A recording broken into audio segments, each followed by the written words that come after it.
ভোলার তজুমুদ্দিনে চাঁদা না পেয়ে স্বামীকে মারধরের পর স্ত্রীকে দলবদ্ধ ধর্ষণের অভিযোগ উঠেছে স্থানীয় শ্রমিক দল ও ছাত্রদল নেতার বিরুদ্ধে। এ ঘটনায় ভুক্তভোগীর স্বামী বাদী হয়ে 11 জনের বিরুদ্ধে থানায় মামলা করেন। এরই মধ্যে জিজ্ঞাসাবাদের জন্য একজনকে পুলিশ হেফাজতে আনা হয়েছে। মেজবাউদ্দিন শিপুর তথ্য ছবিতে ডেস্ক রিপোর্ট।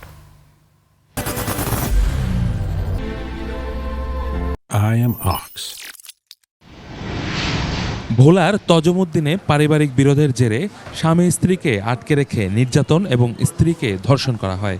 অভিযোগ উঠেছে উপজেলা শ্রমিক দলের যুগ্ম সাধারণ সম্পাদক মোহাম্মদ ফরিদ উদ্দিন, যুবদল কর্মী মোহাম্মদ আলাউদ্দিন সহ স্থানীয় রাজনৈতিক কর্মীদের বিরুদ্ধে। নির্যাতনের শিকার ব্যক্তি জানান, তার দ্বিতীয় স্ত্রী ঝর্ণা বেগম তাকে গ্রামে ডেকে আনেন।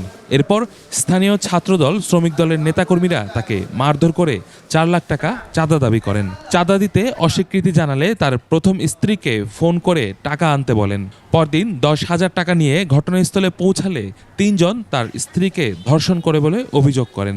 3-4 জন আমার চা হইতে পাঠাইছে ঠেলা, আমি যাবো না জোর করে আমার পাঠাইছে। পাঠানোর পর মনে পড়ে আমি করতে 40 মিনিট 45 মিনিটের পরে আমি আইছি। আসার মধ্যে গেট এটাও লাগাই না ওটাও লাগাই না, গেট আমি বাড়ি দিচ্ছি, গেট খোলে না। মানে 4-5 মিনিট হয়ে গেছে। গেট বাড়ি দেওয়ার পরে আমি গেট খুলছি, খুলে দেয়, গেট খুলছে। খোলার পরে আমার ঠাস পেটা থাম দিছে, এইবার তুই তাড়াতাড়ি এসেছিস। পরে আমি ভিতর দিকে দিয়ে আমার পরিবার কাঁদতেছে। ঘটনার পর ভুক্তভোগী নারী আত্মহননের চেষ্টা করেন। তিনি দোষীদের কঠোর শাস্তির দাবি জানান। দোকানে পাঠাই দিছে, লোক লই পাঠাই দেওয়ার পর এরা দরজা লাগাই দিয়েছে। দরজা লাগাই দিয়ে এরা ওই সামনের রুমে ছিল 2 জন, 3 জন ছিল এরা এদিকে আইনে। আর 2 জন আমার মানে চাইতে ধরে রাখছে মুখ চাইতে। আরেকজন আমার লাগে শারীরিক সম্পর্ক করছে।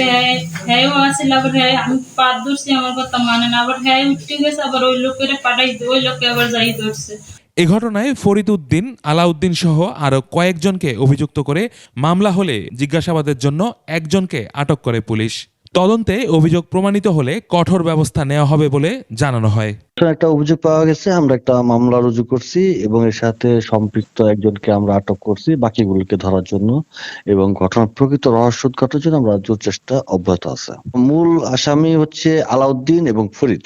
ইউসুফ হাসান নাইম, 21 টেলিভিশন।